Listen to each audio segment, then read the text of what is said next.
mothers and fathers throughout the land. And don't criticize what you can't understand. In the 1960s, the civil rights movement captured national attention and brought about fundamental changes in American society. This success created a model for other freedom movements involving college students, American Indians, Latinos, and women. These new movements engaged in direct action protests, challenged dominant institutions and values, and worked to change the laws.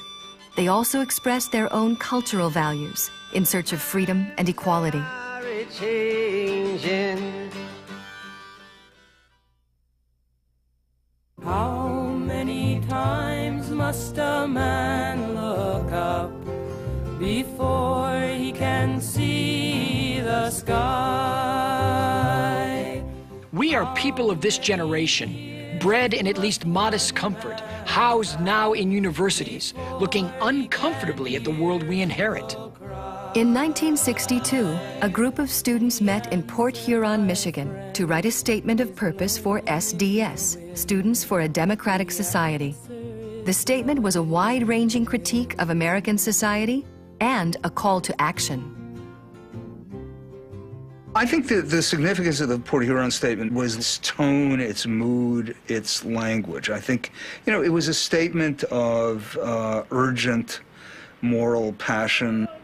SDS activists, many of them had either been in the South and had worked with the civil rights movement, or were just inspired by it and knew what was going on and aspired to do a similar kind of thing with northern white students that the civil rights movement was doing with poor black people. I became involved in 1963. I enjoyed the energy and the intelligence that I found in the movement. I liked the fact that they styled themselves as a new left, because I had lots of grave questions about the old left. Liberalism was seen as wanting by a lot of people, by most people who formed SDS. They didn't believe liberals were moving fast enough or honestly enough to bring about an end to racial inequality. They believed the Cold War between the United States and the Soviet Union was a war which wasn't benefiting anybody on either side and was threatening to destroy the world. And they also believed that there wasn't enough democracy, with a small d, in American society. SDS led teach-ins at schools from coast to coast, and soon thousands of students were joining this new movement for expanded human rights. He tried to exercise free speech, but he stood up there. There's something happening here. In the fall of 1964, student protests erupted at the University of California, Berkeley, after university officials banned fundraising for civil rights organizations on campus. There's a time when the operation of the machine becomes so odious, makes you so sick at heart that you can't take part. You can't even passively take part. And you've got to put your bodies upon the gears and upon the wheels, upon the levers, upon all the apparatus, and you've got to make it stop. The students all over the country watching this on television saw that for what seemed to be a basic American right, free speech, free assembly, right of petition, all in the First Amendment, people were being arrested. And students were standing up, going on strike, in effect, saying, no, this is our right. The free speech movement spawned hundreds of student rebellions on campuses across the country, demanding more financial aid for minority students and a larger voice in campus decision-making.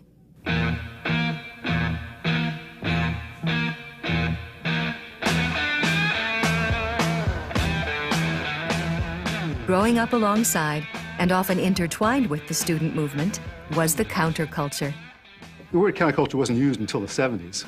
But what people meant by that term when they started using it was ways of living and acting and thinking that were counter to dominant ways of doing those in middle-class, predominantly white America.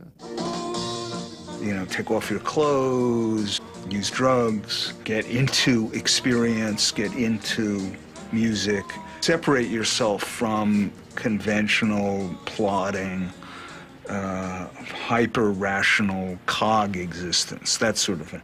At the time, people called it hippiness, more or less. Hippies were often more interested in changing consciousness than in political change.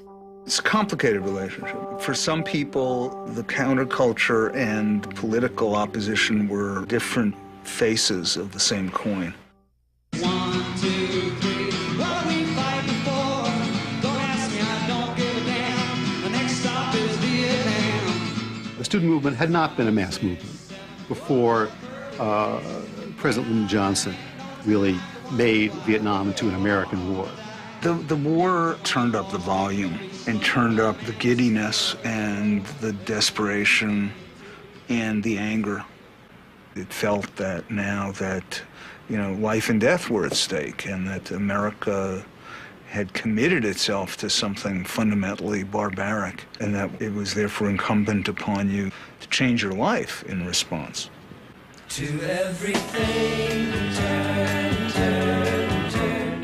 By 1969, some public opinion polls showed that as many as 3 million American students believed that a revolution was necessary in America, which is rather astonishing. Not that they were about to pick up guns and go make a revolution, but that they believed it was a good idea. And that the alienation from the American political system, caused primarily by the Vietnam War and by the discontent about that war, was what gave rise to that kind of sentiment. For peace, I swear it's not too late.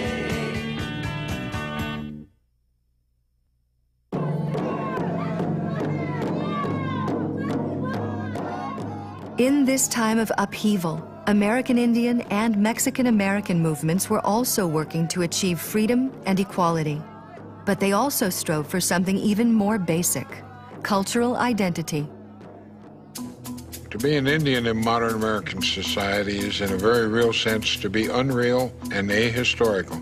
It is this unreal feeling that has been welling up inside us and threatens to make this decade the most decisive in history for Indian people. Vine Deloria could very well be regarded as a Native American genius. And certainly his book, Custer Died for Your Sins, was a pivotal book. It marked change. It marked a new era, a new rising, a rising of the Indian voice that really hadn't been articulated before. As I looked over American society, I thought there's a lot of things Indians want to tell to force the outside forces who were manipulating Indian affairs and policy, force them, just if for the moment, to take a brief reflective look at what they were doing. Well, we let some Indians tell us what should happen to Indians. In the summer of 1968, 200 members of the American Indian community came together in Minneapolis to discuss the crucial issues facing Indian people. From this meeting came the birth of the American Indian Movement, commonly known as AIM. In 1973, Sioux residents of the Pine Ridge Reservation asked AIM to come to their aid in an effort to resist exploitation and abuse by the Bureau of Indian Affairs and the U.S.-backed tribal government. Bury my heart and In the process of that, with the American Indian movement beginning to arrive at Pine Ridge, they passed the grave site of Wounded Knee One, the ghost dancers, and they stopped. And as they stopped, they began to realize and to think and to inform each other what happened in the ghost dance of 1890. And enraged by that and thinking of that and what was occurring in the 1960s too, then they took over Wounded Knee. We have bet our lives that we can make change for the American Indian, whether we live or die, and I'm prepared to die. For 71 days, American Indians held off a siege by federal marshals on the site of the infamous massacre. I was unhappy at the start. I ended up supporting AIM and Wounded Knee and appeared as expert witness and legal counsel in some of the Wounded Knee trials. I think a lot of people had that idea. We don't want this disruption on these reservations. On the other hand, unless somebody does something, the government's not going to do anything at all. I think that American Indians were successful in that they brought national attention to their issues and concerns. youth begin to read about American Indians. And so in that way, Indian issues and concerns and that curiosity begin to spread throughout the United States. The growing American Indian consciousness brought a renewed sense of pride and purpose to a population still struggling for survival. It also highlighted the complexities of racial identity in a mixed-race world. Here's my dad, this sort of national figure in American Indian politics, and for me, there was a certain kind of sense of irony attached to that a lot of times, and particularly when we lived in Washington State for a couple of years. I used to take the bus to school, would first pick up the Lummi Indian students from Marietta, and then our stop was the next stop, the second stop on the bus. And as the bus moved into Bellingham, it got whiter and whiter. So one of the things I remember most was this big Lummi kid grabbing me one day and slamming my face into the window and saying, "Custer died for your sins, man." And what could I say to him? You know, because could I say, "Hey, my dad wrote that book"? But I couldn't really say that, right? Because to look at me and to look at where I was growing up and to look at my face, I look like my mom, who's Swedish and Swiss. There was sort of a moment when I came to a kind of a real consciousness of some of the ironies of the situation that I was in, but also about the dynamics of race in a kind of larger, you know, sort of structural way. I mean, that's one of the things that's really stuck with me a lot, you know, over time. It's been that moment.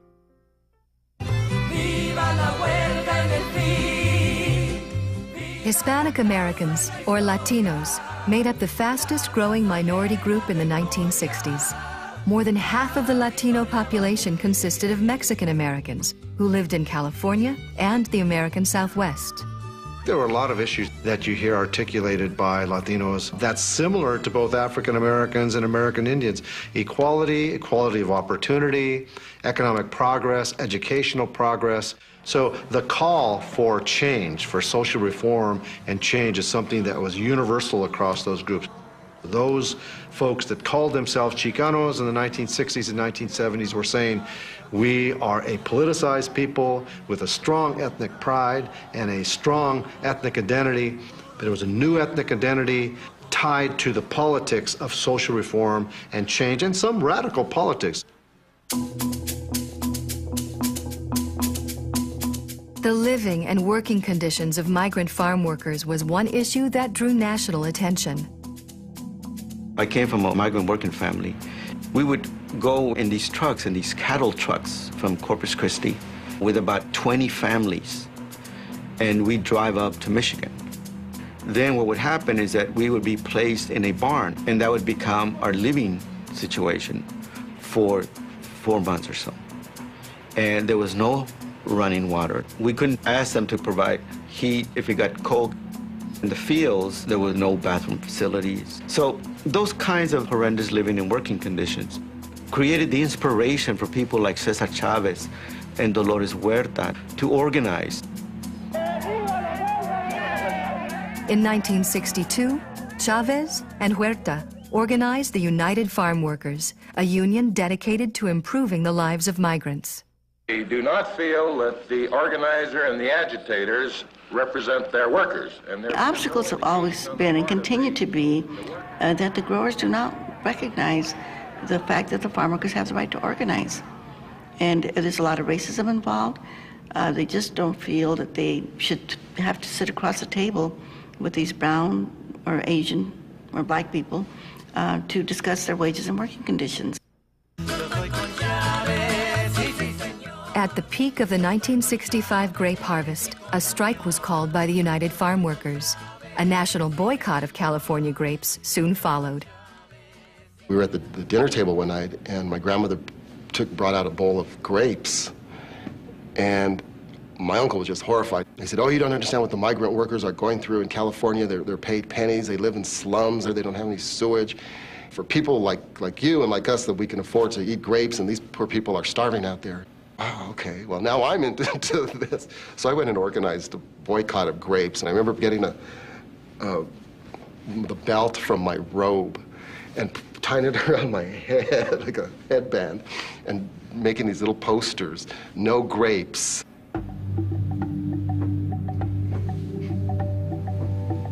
The Great Boycott lasted 5 years and helped to win union recognition and a wage increase by 1970. It became a really big enterprise, you might say, a big happening, and students would come from all the different colleges, and they went back to their cities, and then they started demanding access to colleges and getting involved, doing walkouts in the different public schools in the Los Angeles and San Francisco area. So it started with the farm workers movement, but it grew into what is now called the Chicano movement.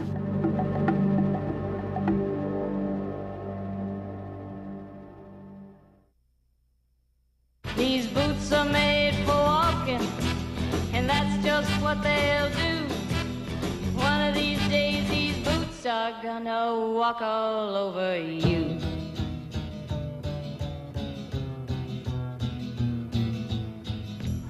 Women's movement that arose in the late 60s and the early 70s really grew out of the civil rights movement.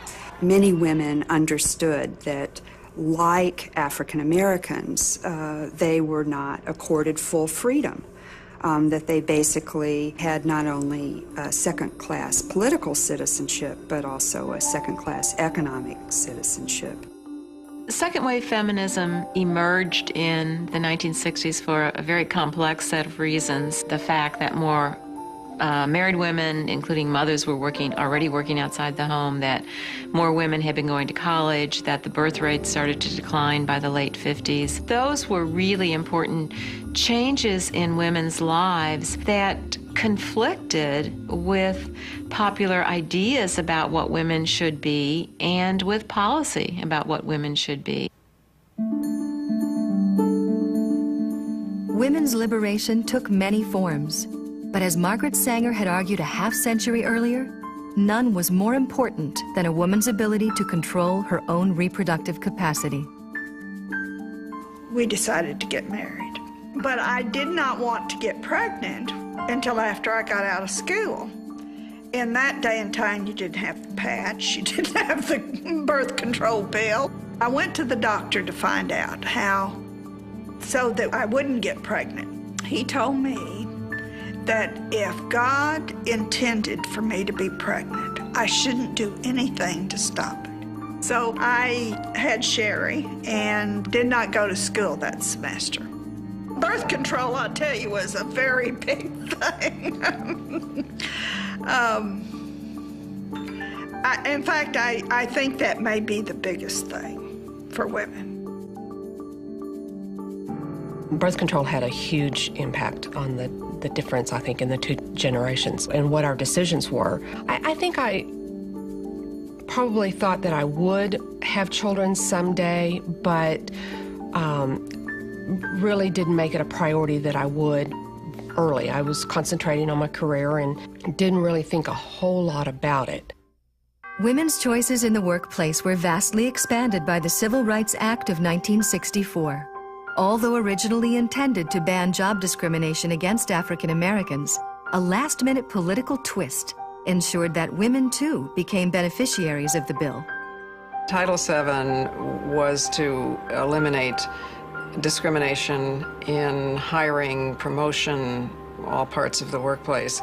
It was actually proposed on the floor of Congress to include women in Title VII in order to defeat Title VII, because the people who said that thought it was so ridiculous that certainly this would cause everybody to vote against it. The bill with the amendment to ban sex discrimination as well as racial discrimination passed the House, and it also passed the Senate. And it was a tremendous boon to the women's movement. People have to understand that in that era, if you said you wanted equal pay, they thought you must be a lesbian, because if you could get a man, why would you want equal pay? I mean, it was the response was very primitive. By 1966, leaders of the movement had become fed up with the government's failure to take women's rights seriously. We, men and women who hereby constitute ourselves as the National Organization for Women, believe that the time has come for a new movement toward true equality for all women in America. I am strong. I am invincible. I am woman.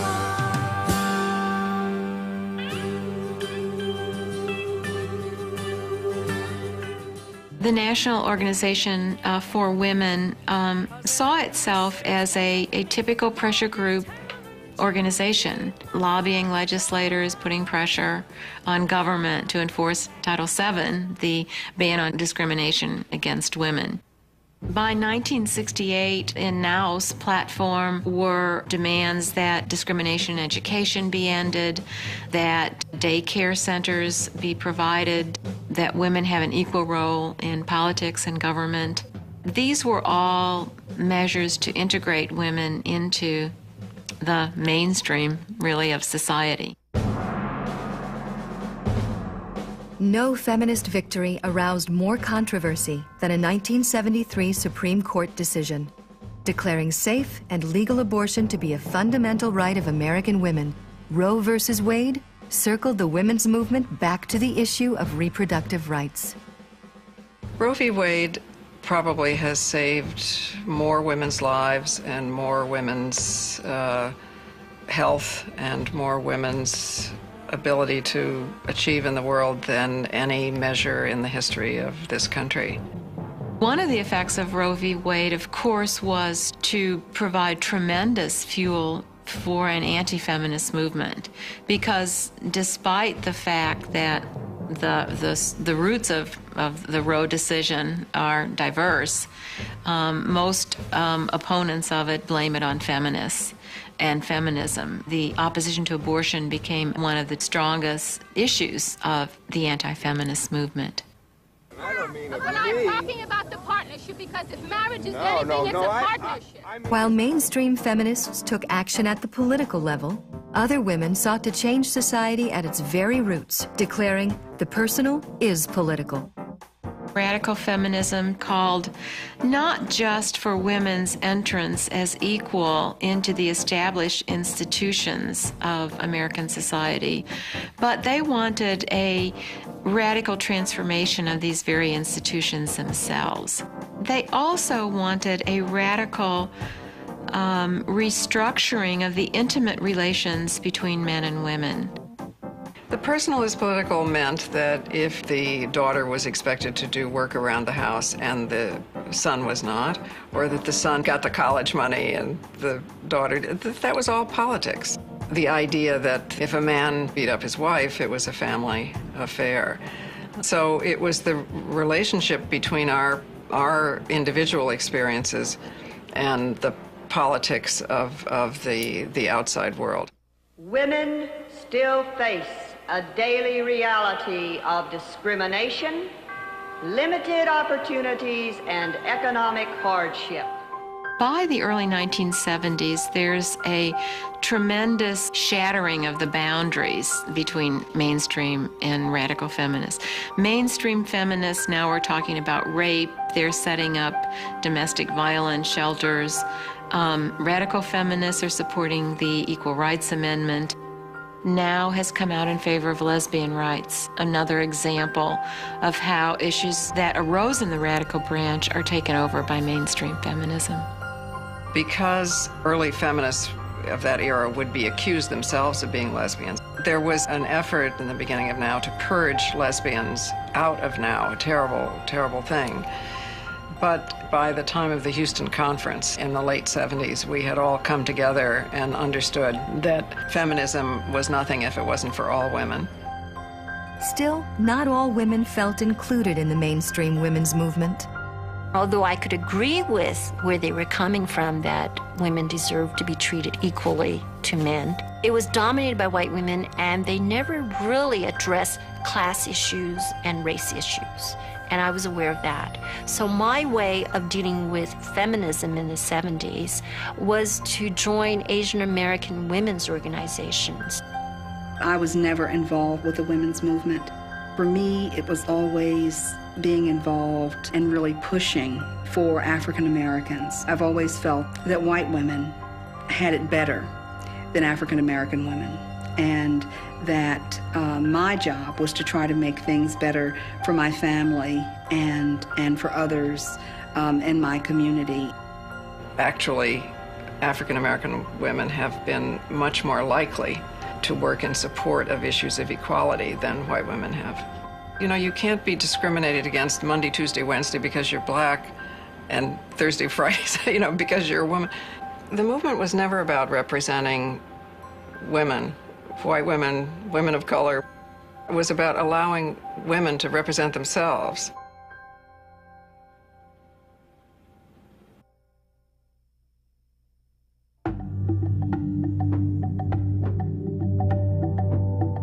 The women's movement was part of this ongoing process in American history to bring the benefits of a free society, to bring the benefits of a very prosperous economy, to bring the benefits of opportunity to women as well as to men.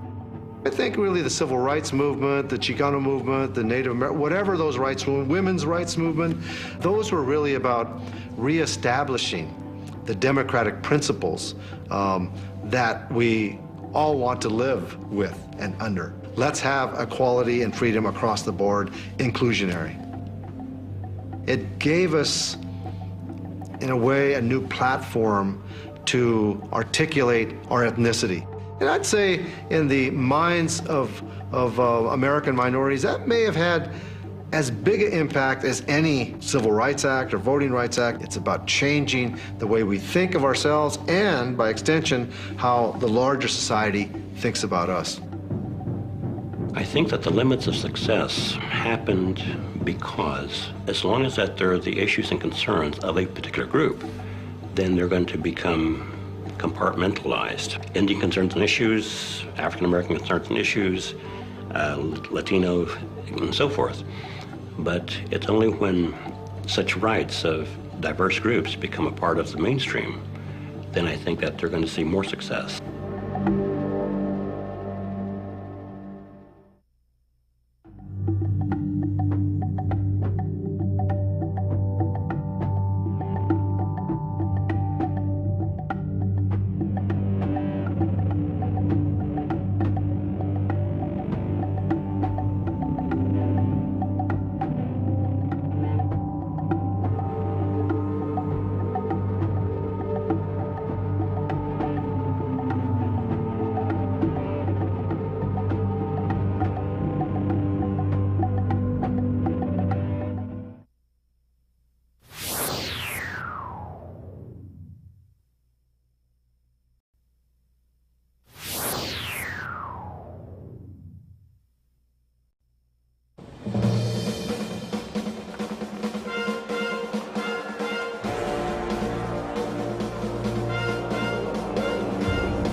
Mothers and fathers throughout the land, and don't criticize what you can't understand. In the 1960s, the civil rights movement captured national attention and brought about fundamental changes in American society. This success created a model for other freedom movements involving college students. Its language, I think, it was a statement of urgent moral passion. STS activists, many of them had either been in the South and had worked with the civil rights movement, or were just inspired by it and knew what was going on and aspired to do a similar kind of thing with northern white students that the civil rights movement was doing with poor black people. I became involved in 1963.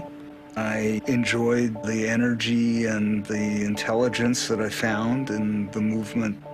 I liked the fact that they styled themselves as a new left, because I had lots of grave questions about the old left. Liberalism was seen as wanting by a lot of people, by most people who formed STS.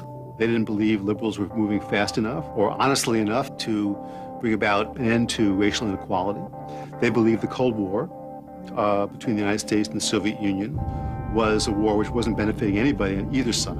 and was threatening to destroy the world. And they also believed that there wasn't enough democracy, with a small d, in American society. SDS led teach-ins at schools from coast to coast, and soon thousands of students were joining this new movement for expanded human rights.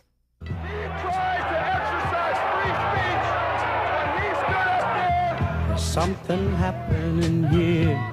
In the fall of 1964, student protests erupted at the University of California, Berkeley, after university officials banned fundraising for civil rights organizations on campus. There's a time when the operation of the machine becomes so odious, makes you so sick at heart that you can't take part. You can't even passively take part.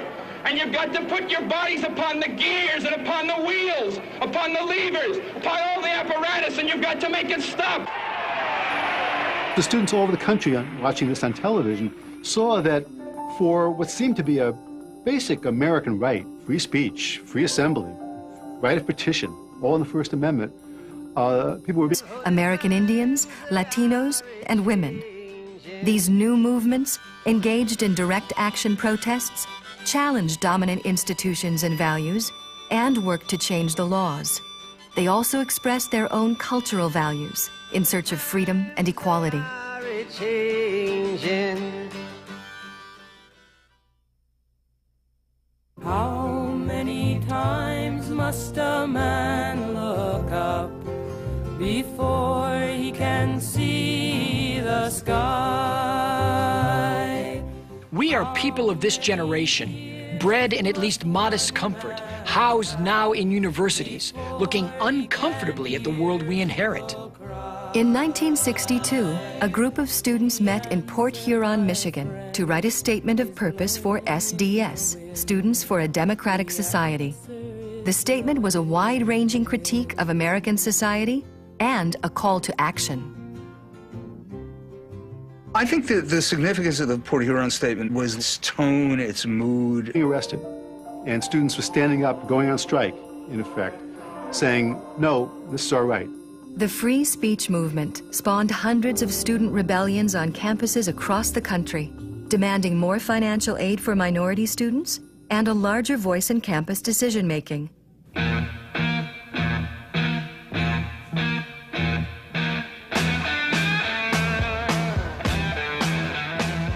Growing up alongside and often intertwined with the student movement was the counterculture. The word counterculture wasn't used until the 70s. But what people meant by that term when they started using it was ways of living and acting and thinking that were counter to dominant ways of doing those in middle-class, predominantly white America. You know, take off your clothes, use drugs, get into experience, get into music. Separate yourself from conventional, plodding, hyper